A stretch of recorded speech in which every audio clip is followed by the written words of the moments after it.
I drove all night to get this far, LA to Tampa on a star. Cross the Texas line I fold, make my stop for gas and gold. Gotta find a spot to park this load, feeling worn and weary from the road. My surprise, what do I see? A little lady smiling at me. So that is Boots and Dukes by Blakgraz. Howdy music lovers, Tom from Blakgraz here. I actually wanted to talk about that song in particular for a couple of reasons, because it's so much fun to play and it's got some interesting parts in it I thought you might enjoy. But also I want to make some comments on a video we saw from that top attorney girl. So first off, let's talk about the song first. It's fun because it's this really fast tempo song, kind of droning on this A string at the beginning. And it has these really interesting kind of chord pieces, fragments that start to come in.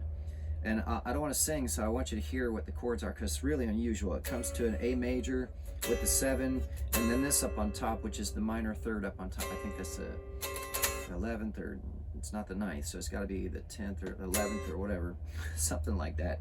But it builds really nicely. So this is what I'm singing over.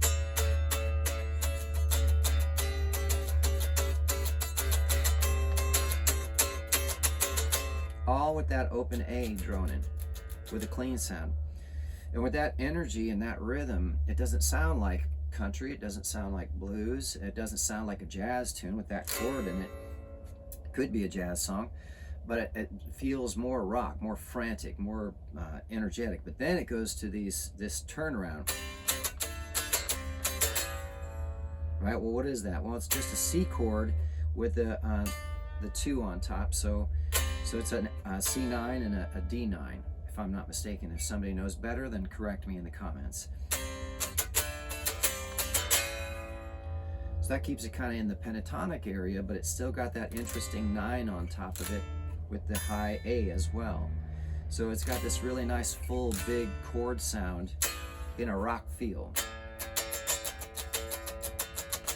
So it goes through that a couple times.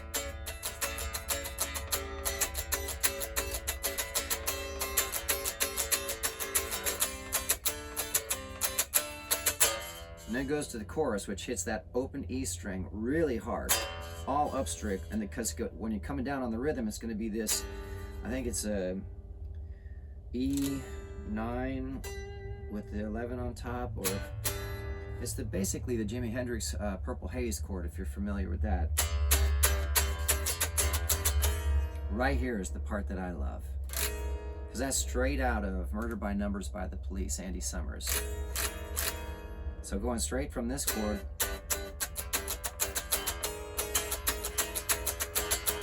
down to a straight D, very rock.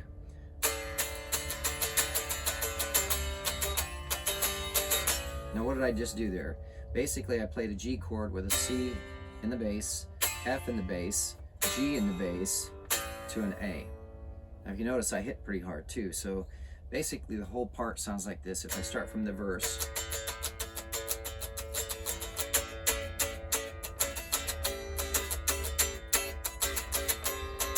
see how it builds real nice? Here's the chorus.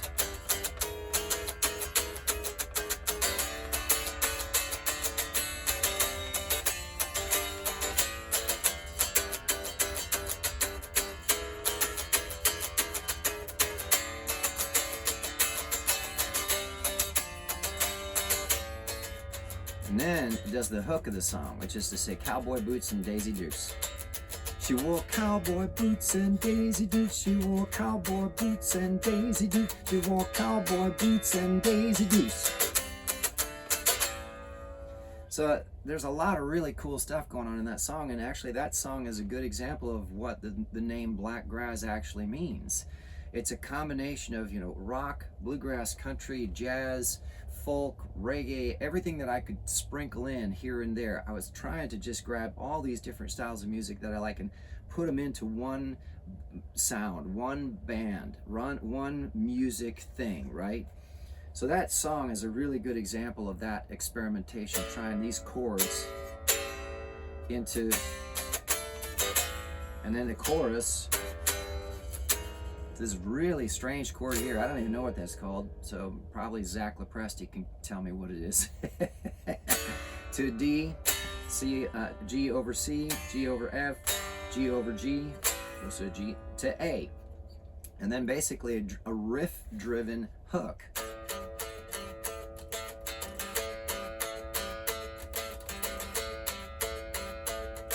So it's over that droning A, and just with the right clean tone and the right drum beat and the right tempo and bass behind it and vocals, it's a rock song.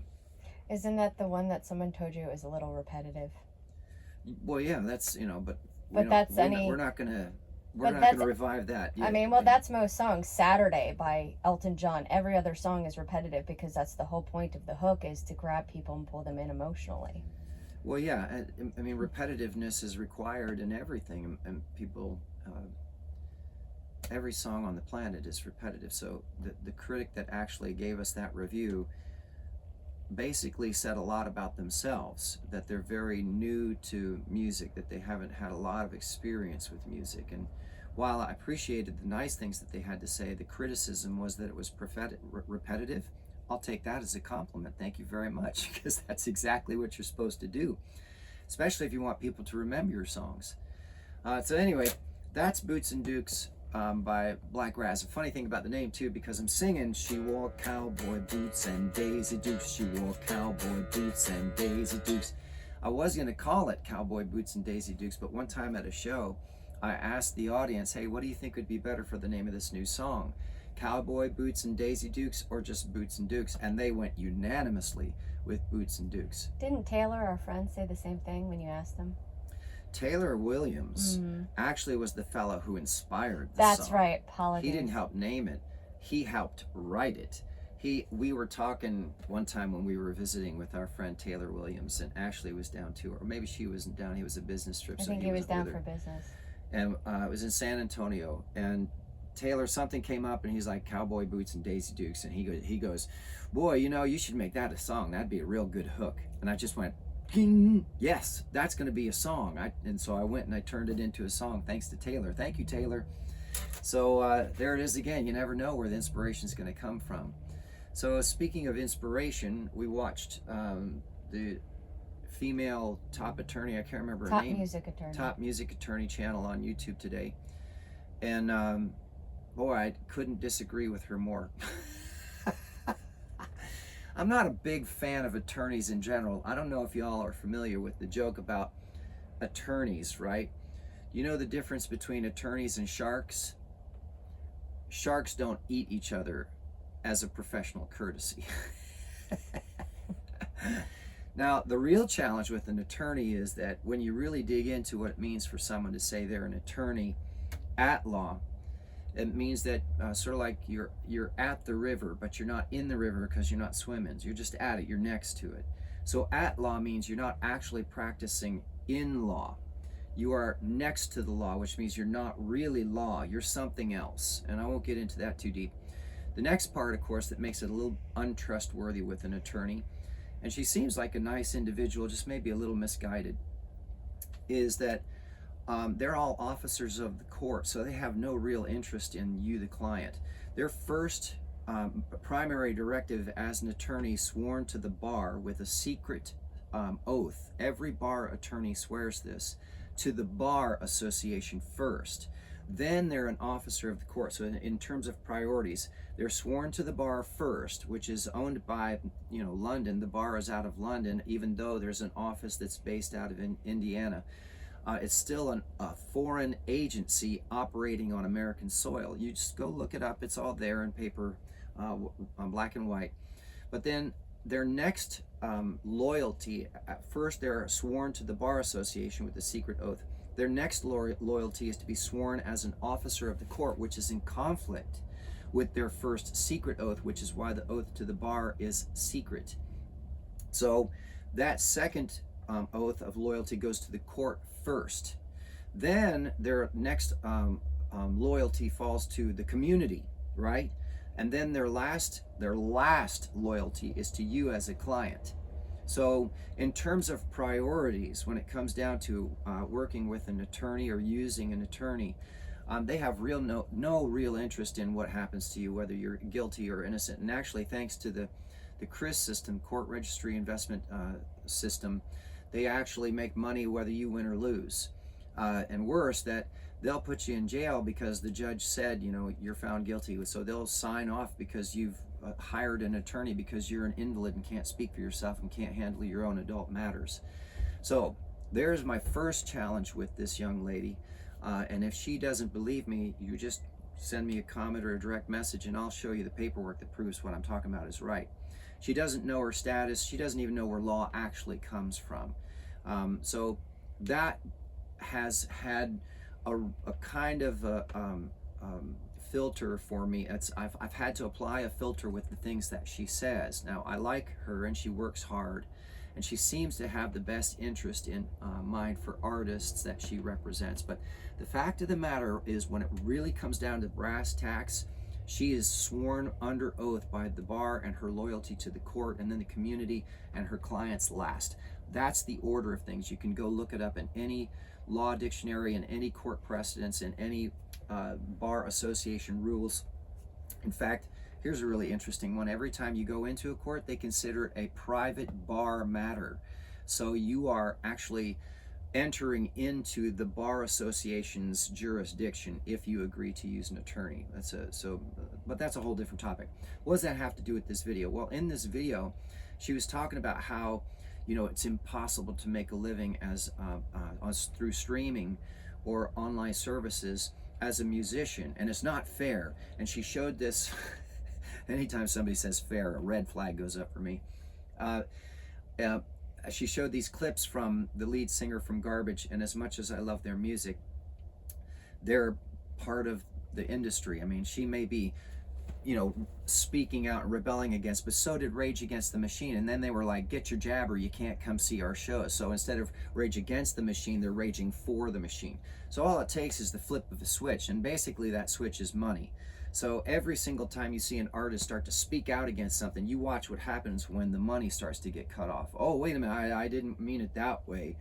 So anyway, you're talking about their livelihoods, right? How they pay their bills, how they feed their families, how they actually keep themselves fed and safe and warm and dry at night when it's raining.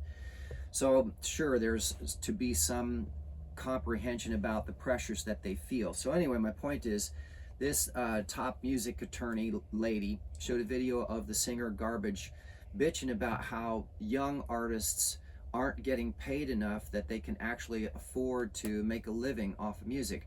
That's not new. I mean, that's not even new for artists who used to be big.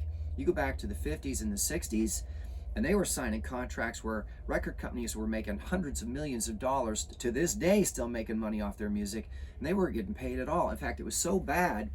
Here's a good example. Chuck Berry got screwed over so bad that he would refuse to walk on stage unless someone handed him a suitcase full of his pay for that night. Cash money. Before he walked on stage, he would just sit off to the side and say, I'm not going on stage till you pay me, because he got screwed over so many times. So that's Chuck Berry. What do you think is going to happen to me or Joe Schmo, who's just trying to get started, some young kid, right? What do you think is going to happen? It's no different, and there's no union on the planet, and certainly no government agency. God forbid. We don't need the government involved, that's for sure. They've already, let's put it this way. How many times has the government helped anybody successfully? Zero. Every time government gets involved, somebody gets hurt and somebody wins who wasn't supposed to, because it's just corrupt. It's bureaucracy. So how many times has government actually helped people without doing damage, collateral damage? Zero. They've never been able to actually have any program that actually successfully helps somebody without hurting somebody else, and oh, by the way, making somebody on the inside really wealthy. You don't go into politics anymore to actually help the community. You go into politics because 50% of the GPA in this country, in the United States of America, is government contracting. You do it to make money, to get rich. So how are you getting rich? Off of all of your neighbors. That's how. So this study in Ireland that this top attorney was lauding was so wonderful, did a 3-year study. Oh, it's 3 years, it's so wonderful. We gave welfare to artists, base income, welfare, communism to artists to see how it would affect. And we did a double-blind study. One group didn't get it and one did. And guess what? The one that got the free handout, well, they produced better and they had more time to be artists and they could focus on their art and getting better.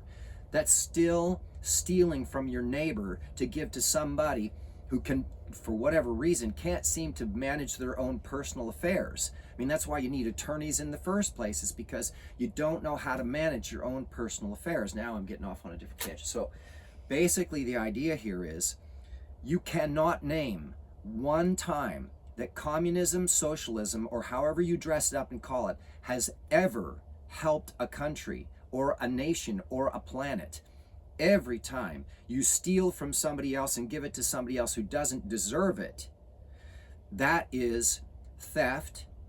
There's laws that say you can't do that, no matter how much you try to dress it up as rules, codes, and regulations. It's theft, and it never works. It always steals from the wrong people and empowers people who are then pronouncing themselves as elites and royalty and above you. Now you're the slave, and can I please have my crumbs? I mean, this study, for crying out loud, they were giving them $1,500 a month. $1,500 a month. That won't get you meals for a week in some countries, especially America. I mean, think about that. 3 meals a day. Nowadays, you're paying $100 a meal, or $50 to $100 a meal. McDonald's is $30 and $40 and $50 for junk food that poisons you. I had some amount of respect for this young lady because she seems like she's trying to do the right thing and she seems like she cares. But man, you start talking about communism, and you start talking about socialism, and you start talking about welfare programs and how great they are, and how good unions are, and how good the government agencies are, and how we should hand over control to them, you lose me completely. You have to take 100% responsibility. You either get good at what you're doing and go out there and make a name for yourself, or just find another job. Find a job that pays so well. For crying out loud, go into car audio and sell car audio stuff. Start your own store. Start selling car audio stuff. Because you know what? I've met a lot of car audio guys, thanks to my friend Chris and my friend Taylor, who are really wealthy individuals. Now, they work hard, but they make great money. And you know what they do in their spare time? Whatever they want. So this whole, oh, the poor artists, we need to help them and give them handouts. Hey, fine. If you want to give handouts, be a private individual who creates your own scholarship or your own trust or your own fund, and you decide people can apply, and then they go through a process of elimination of who's serious and who's not, and then you decide once a month or once a year or however often you want to do it, it's up to you, to give away your money, not mine, not your neighbors. And for the love of God, do not involve a union or a government agency, because they never do anything except take care of themselves. The biggest question you can ask any government employee, or even a union employee for that matter, if you know what you're doing is wrong or what your agency is doing is wrong, are you willing to vote to stop receiving your check? Even though morally you know what is going on, that's what needs to happen. The answer is always no. Well, I need to pay my bills. I got to keep my kids in school. Then you are the deep state. And as far as musicians go, it's even worse when you start crying out and complaining and babying about, oh, musicians aren't getting paid enough. Well, then do a better job. Bring a better crowd. Produce better music. Work harder. Practice harder. Get good at what you do, so that nobody else can do you. No one else can be you. You know why those people are so famous? Especially older artists? Because they were really good. They were really good at what they did. And they took the time to figure it out. The only reason I'm so pissed about it is because everybody wants it for free and easy now. That's not how it works. That's not how life works. That's not how the universe works. You got to earn it. You got to go out and you have to cut your teeth, learning what works and what doesn't. But the question is, are you smart enough to actually figure it out? Now, yeah, I'm pretty passionate about this because I'm on the road doing it right now, and I'm being told by people, oh no, you can't do originals in this room. We only take covers. Yet I go into cover rooms all day long, making more money than I ever made playing covers and getting more response from crowds. I get them singing and dancing and having fun more than most cover bands. I remember their names. I run contests. I get people's attention. You know why? Because I had to. If I didn't get good at what I was doing, we didn't eat. Rufus couldn't get fixed. We wouldn't have gas in the tank. I don't need some government agency or some union coming down and telling me, okay, well, we're going to give you base income, but here's the rules. You can only do this, this, and this, and you can only play these types of songs. How about, no, I'm going to do whatever I want, whenever I want to, so long as I do no harm and love my neighbor. And stealing from your neighbor is not loving your neighbor. So yeah, I'm pretty passionate about this lady spouting off communist bullshit propaganda, because that's exactly what it is. It doesn't matter what words you choose. And if she's watching this, you should really listen to yourself speak again. There is no way on earth you will ever convince anybody, least of all yourself, that communism or socialism or anything from the government is a good idea. All they ever have done is kill their own people and kill people around the world. Every government on the planet, and you go look it up. You don't comment down below unless you do some research. Every government on the planet is the leading producer or participant in arms trades, drug trade, illegal drug trade, and human trafficking. Go look it up. Don't shoot your mouth off in this video or down in the comments until you do some research, because I have. And that's why I write the songs I do. That's why I try to unplug from the system and the matrix that they're trying to enslave everybody in. Listen to the songs that I'm playing. Listen to the words that I put in those songs. There's a reason I'm saying what I'm saying, because everybody needs to wake up. Everybody. And I mean everybody. Sometimes I think I know, and then I learn something else. I'm like, God, I have no clue what's really happening in the world. And then to hear this lady spout off at the mouth like that, there is just no way I'm staying silent on that anymore. I just can't. I can't let young people actually think that that is a good idea. There is nothing good about it. And if you're not good enough, then get good. Guess what? You have the ability to do it. You have everything you need to get good, better at being you and presenting you as something interesting for people to watch. All you need is the drive to do it, the persistence. How about the character, right? Character, what's the definition of character? The ability to keep an agreement long after the excitement and emotion of the decision has passed. So long after you've been excited about, I'm going to go do this, when everybody else is laughing at you, you keep on your path and you stay on your path. Now maybe that means you're going to have to work a job while you work on your art too. That's not new. I mean, I did that for most of my life. Or I just went on the road with a touring band and I worked full time, and guess what I did? I kept my liabilities low. You know what? We're on tour right now, constantly traveling from town to town. How do I do it? I keep my liabilities really low. Sometimes we don't eat the fanciest food. Sometimes we only eat 1 or 2 times a day. Sometimes we spend more on tires than we spend on haircuts or food, or just even water and getting soap or other things, washing our laundry. Sometimes we have to cut back on things that you take for granted. Why? Because we're willing to do whatever it takes to make it happen. We're willing to do whatever it takes to make the project take off. So you start talking about the easy way, and you want some ace that you can throw down and the government's going to help you, give you a hand up. You think there aren't strings attached to that? Do you think for 1 second any union or government agency that you contract with for free anything isn't going to have something attached to it? Same with a label.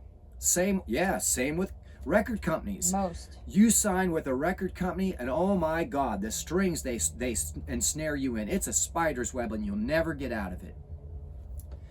Oh man, I just wanted to do a short video about this. And this is not even all. I mean, this is not even all of it. Don't think for 1 second that what she's talking about, who funded that study in Ireland? Probably the government. Do you think that a study that's funded by the government is going to get results that they don't want? Do you think anybody who funded a study on COVID or any of the vaccines is going to get the results they don't want if they're paying for the study? Come on. Yeah. Wise up. Wise up. I mean, really, if you're not making the money you think you should be making, look at what you're doing. Be honest with yourself. You know, that's one of the oldest things in the music industry in general. How mean agents and how mean bookers and how mean and nasty record people are. Why? Because they're brutally honest. You suck. I can't work with you. Why would they say that? Because their time is so limited and their neck is on the line every day. If they don't find the next big thing right now, they are going to get fired. So you come to them with something that's, oh, kind of good. They're going to tell you, no, it sucks. Don't come to me with that. I don't have time for that. Or if you're a drinker or this, that, and the Oh other. my gosh, yeah. How about this? Maybe you should stand up on stage. You should actually memorize your words and stop drinking and doing drugs on stage. How about because it makes you think you sound great, but you don't actually sound great? Maybe you just sound like crap. You sound like you're drunk or drugged out. You wouldn't pay a plumber to be drunk at your home working on your house. Now, maybe some people would pay a plumber to screw up their plumbing. Maybe that's what they want. They want someone to come in so they can blame them. But in my mind, you got to look at what you're actually doing. Compare it to the stuff that is actually popular. Compare it to the stuff that's selling. Does it sound as good? Is it as interesting? And that's really hard for an artist because you're emotionally invested in everything you do. I know. I mean, you can't tell how emotionally invested I am in this stupid subject. This is dumb. Why am I wasting my time making a video that most folks won't even get this far through, and then will probably turn it off because they're communists themselves and they want that freebie, right? They want that free handout. Why am I doing it? Because I care. I care about what happens to music. I care about what happens to people who want to become artists. I want the artist community to be taken seriously. I want artists around the world to have the opportunities that I'm being given right now, to be able to play your own stuff and get paid really well for it because you worked hard and you made it good, right? But did you actually make it good? Did you actually work hard at it? Or was it just kind of a side hobby that you wish someday you could do something with? Did you really dedicate all of your focus to it? Or did it, it's just, well, I got my job and I pick up the guitar occasionally and some friends and we get together and jam. Hey, God bless you, that's great. But don't claim to be an artist and then go after base income or vote for base income when you're not really the individual that you think you are, right? Be honest with yourself. This is a great time to bring up a story. I used to play the Caesar Pocono Resorts in the house band there for years and years. And I watched some great comedians come through. I got to work with some of the best on the planet at the time. One fella in particular had a joke where he said, I wanted to be a boxer until I actually boxed somebody who wanted to be a boxer. And then I became a comedian. And basically, I went after the show backstage and talked to him. I said, is that true? Did you actually do that? He said, oh man, yeah.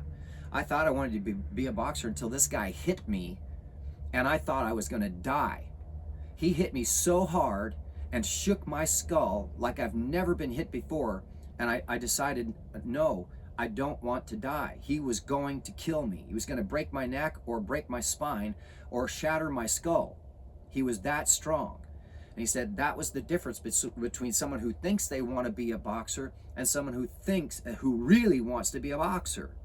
Now, how do you know if you really want to be a musician then? Well, you're doing it. You're putting the time in. You're finding the shows. And guess what? Suddenly, people start watching what you're doing. They start following you. They start coming to shows. They start hiring you for different events. They hire you back. They hire you back. I mean, that's where I'm going tonight. I'm going to a show where I played and they loved me so much that we're still in the area just long enough that I was able to do one more show for them before I'm going to be gone for a year. That's when you know you're doing it right. Now see, here's a suggestion for any young artists. Stop getting hooked on one song you wrote. Write 100. When you get to about 70 or 80 songs and you keep going, you're going to notice the stuff you wrote first. Well, I really love those songs, but they're not as good as the ones I'm doing now. That's exactly what happened to me, and that's exactly what I was told would happen to me. Remember, Willie Nelson wrote 150 songs before he ever got his first deal. 150, right? So hit that 100 mark, and suddenly what you're going to start noticing, especially if you actually record 100, because now I'm up to 113 songs recorded and published and released. What I'm noticing is my writing is getting better. My production skills are getting better. My performance is getting stronger. This is something that'll help for young artists.